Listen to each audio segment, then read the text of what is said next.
Ciencia. Una cantidad masiva de datos han sido almacenados con información relevante sobre el espacio, recopilando información científica que será utilizada y disponible a todo público. Tú puedes acceder a ella. Es Agencia Xinhua quien te detalla al respecto. La Agencia Espacial Europea, ESA por sus siglas en inglés, se creó hace más de 50 años y desde entonces ha estado investigando los misterios del universo con proyectos emblemáticos como el telescopio espacial Hubble y las sondas espaciales Gaia y Rosetta. Todas las misiones de la ESA han producido una cantidad masiva de datos que se almacenan en su biblioteca digital en el Departamento de Operaciones Científicas que se encuentra en la pequeña ciudad de Villanueva de la Cañada, cerca de la capital española. Tenemos datos científicos de 40 misiones aproximadamente. Eso nos hace un sitio único en el mundo. No hay ningún sitio en el mundo que tenga tal concentración de misiones científicas y de datos, todos en el mismo sitio. La biblioteca recibe información de los satélites de la ESA y utiliza una computadora que procesa la información. Es aproximadamente 2000 veces más potente que una computadora doméstica normal. La memoria de la computadora es tan grande que podría almacenar alrededor de 2.000 millones de canciones y la gran cantidad de información ha llevado a la publicación de alrededor de 60.000 artículos científicos. Y por otro lado también hay como unas 2.000 tesis doctorales que se han basado en datos que almacenamos aquí. Entonces son unas cifras bastante interesantes. Ya lo he dicho, pero es muy importante recalcar que el sistema es gratuito, es libre. Aquí no se cobra por acceder al dato.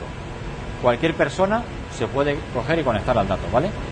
El lunes se produjo el lanzamiento del satélite Solar Orbiter de la Agencia Espacial Europea, que tiene como objetivo tomar las primeras imágenes de los polos del Sol y dar una mejor idea de cómo funciona esa estrella, la más cercana a la Tierra.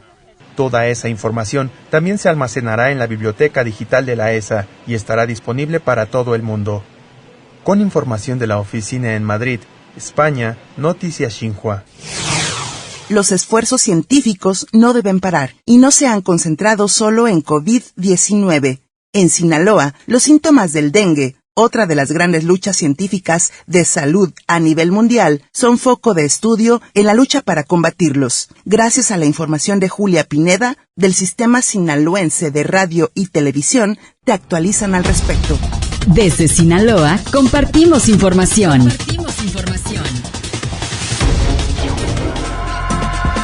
El dengue es una infección vírica transmitida por la picadura de las hembras infectadas de mosquitos del género Aedes. Hay 4 serotipos de virus del dengue. El dengue se presenta en los climas tropicales y subtropicales de todo el planeta, sobre todo en las zonas urbanas y semiurbanas. Los síntomas aparecen de 3 a 14 días después de la picadura infectiva. Los síntomas son una fiebre elevada, acompañada de 2 de los síntomas siguientes: dolor de cabeza muy intenso, dolor detrás de los globos oculares, dolores musculares y articulares, náuseas, vómitos, agrandamiento de ganglios linfáticos o sarpullido. El dengue grave es una complicación potencialmente mortal porque cursa con extravasación de plasma, acumulación de líquidos, dificultad respiratoria, hemorragias graves o falla orgánica. No hay tratamiento específico del dengue ni del dengue grave, pero la detección oportuna y el acceso a la asistencia médica adecuada disminuyen las tasas de mortalidad por debajo del 1%. Actualmente la doctora Carmen Lucía Moraila Martínez, docente de la Facultad de Ciencias Físico-Matemáticas de la Universidad Autónoma de Sinaloa, trabaja en el diagnóstico del virus del dengue mediante ciencia básica. Una de las partes, que sería una parte ya muy final del proyecto, sería que mediante una gota de sangre o de un fluido corporal sea capaz de decirnos que hay algún tipo de enfermedad que está afectando a nuestro cuerpo. Y es que según la Organización Mundial de la Salud, con base en una estimación reciente, se producen 390 millones de infecciones por dengue en el mundo, de los cuales 96 millones se manifiestan clínicamente. Ante este hecho de salud, la investigadora Moraila Martínez señaló que el proyecto se denomina Diagnóstico del virus del dengue mediante el estudio de la morfología del secado de fluidos complejos en gotas coloidales. Con ello cita que se puede investigar desde el punto de vista físico-químico la enfermedad, aún y que en la parte de la medicina también se están haciendo grandes esfuerzos. Estamos estudiando los parámetros físico-químicos de prácticamente los elementos formas de la sangre, que es lo que uno de mis estudiantes ya está trabajando en ello, estudiando propiedades como son la carga eléctrica, la especificidad, y vemos si hay alguna diferencia entre, imagínate que hombres y mujeres tengamos diferente carga eléctrica en los elementos, por ejemplo los eritrocitos, que la edad sea un parámetro que cambie la carga eléctrica o en este caso algún tipo de enfermedad. Ello, expuso la investigadora, sería capaz de determinar mediante esta gota de sangre y la morfología de su secado si tiene algún padecimiento como el dengue, anemia o cierto tipo de cáncer. Moraila Martínez explicó que en este proyecto se están estudiando los parámetros físicos químicos de los elementos formes de la sangre. Este modelo de ciencia básica deviene de proyectos similares a los que se han estado haciendo en países del continente africano, que mediante el secado de gotas se puede determinar enfermedades como la malaria. Para NSC Iberoamericano, desde el Sistema Sinaloense de Radio y Televisión, Julia Pineda. Siempre contigo en CICIRT.gov.mx. Una, Costa Rica, mediante la voz de Kinle Blanco Peña, investigadora de la Vicerrectoría de Investigación, nos comparte una explicación de por qué algunos antibióticos han dejado de funcionar. La resistencia que se ha generado al respecto en el combate de enfermedades es una temática que preocupa a la comunidad médica mundial. Escucha al respecto. Una al servicio de Costa Rica. Los antibióticos son sustancias que nos ayudan a defendernos de las infecciones bacterianas. Se utilizan en personas, animales y plantas. Lamentablemente están dejando de funcionar porque las bacterias se están volviendo resistentes. Por eso cada vez hay más probabilidad de que si nos enfermamos no tengamos un tratamiento que sea efectivo. Esto sucede por varias razones. Nos recetamos nosotros mismos, no nos tomamos el tratamiento completo, se utilizan también en exceso en algunos sistemas productivos, agrícolas y animales, y además hay algunos productos de limpieza como algunos jabones de manos antibacteriales e incluso algunas pastas dentales que provocan resistencia. La resistencia a antibióticos es ya la principal causa de muerte en algunos países. Debemos actuar por el bien de nuestras familias. Una al servicio de Costa Rica. El impacto ambiental está siendo estudiado en la Universidad Autónoma de Aguascalientes, con miras a su reducción, mediante soluciones que signifiquen alternativas viables para reducir residuos contaminantes. Radio Universidad Autónoma de Aguascalientes, en voz de Leticia Medina, te cuenta al respecto. Con la intención de reducir el impacto ambiental generado por distintas industrias locales enfocadas en alimentos, un grupo de investigadores del Centro de Ciencias Agropecuarias de la Universidad Autónoma de Aguascalientes utilizan remanentes orgánicos de distintos procesos como la producción de cerveza artesanal, venta de fruta fresca y empaquetado de camarón para crear tanto productos alimenticios nuevos como bioenvases. La doctora Laura Eugenia Pérez Cabrera, profesora investigadora del Departamento de Ciencias de los Alimentos, es la responsable de este trabajo. Principalmente deshidratación, liofilización, moliendas, etcétera.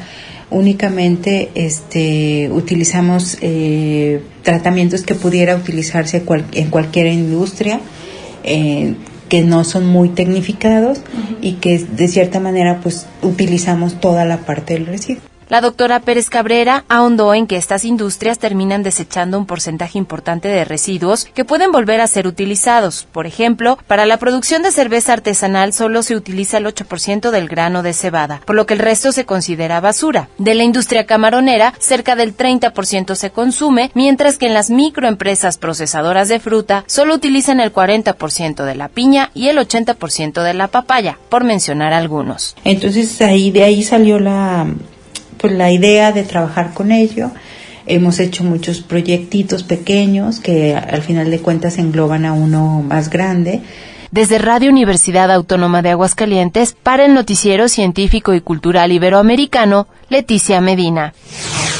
En Durango, en coordinación con CONACYT México, están estudiando los efectos negativos en el manejo de las zonas áridas del territorio, a falta de una visión sostenible hacia el futuro, en la conservación de este recurso. Es la Universidad Juárez del Estado de Durango, en voz de Marta Casas, quien te informa. El agave y muchas plantas de esencia árida han disminuido su producción, trayendo impactos negativos. Ante ello, la Universidad Juárez del Estado de Durango desarrolla una investigación en coordinación con CONACYT bajo la clasificación de macroproyecto, el cual abarca 12 estados del país y 23 especies de aprovechamiento. La investigación está destinada a medir los impactos negativos del manejo de zonas áridas y la búsqueda de soluciones ante una acelerada disminución de plantas y los riesgos de desequilibrio ambiental que se corren. Actualmente las zonas áridas ya ocupan menos del 50% del territorio nacional. La investigación es liderada por Pablito Marcelo López Serrano, profesor investigador de la Universidad Juárez y coordinador del programa institucional en doctorado de Ciencias Forestales, quien fundamentó el estudio. La parte negativa es la que estamos teniendo ahorita, puesto que existe un gran paradigma en cuanto a la parte de legislación, lo que viene siendo ante la Secretaría de Recursos Naturales, sobre todo porque no están teniendo esa visión de manejo sostenible, ¿no? Esa visión de poder aprovechar y a la par poder darle ese seguimiento a ese recurso. Ahorita se desarrolla de manera muy empírica a través de generación en generación de los mismos pobladores, sin embargo desconocen la parte ambiental, la parte ecológica y sobre todo esa visión de querer seguir más adelante, ¿no? Conservar el recurso. Si se sigue realizando de manera empírica, ya existen algunos resultados en donde precisamente ese recurso se empieza a agotar, se empieza a tener una disminución en sus poblaciones. Un ejemplo de ellos es de que en algunos estados, sobre todo en Oaxaca, anteriormente para aprovechar una planta de agave se recorrían de 3 a 5 kilómetros. Hoy se está viendo que para encontrar una planta con condiciones para producción de mezcal, pues ya se tienen que recorrer hasta 30 a 35 kilómetros, ¿no? Entonces, es una de las repercusiones que estamos viendo y definitivamente un impacto negativo en lo que viene siendo la reproducción de la misma especie. Se están considerando 12 estados a nivel nacional. Dentro de este proyecto pues se consideran 23 especies de zonas áridas, dentro de ellas son 7 agaves, la especie orégano, la damiana, la candelilla, que son, digamos, especies que en el medio rural de este tipo de ecosistemas son las que principalmente se aprovechan como un primer recurso o un sustento de las familias de este tipo de zonas. Desde la Universidad Juárez del Estado de Durango, para el Noticiero Científico y Cultural Iberoamericano, Marta Casas. Esto fue Ciencia en NSC.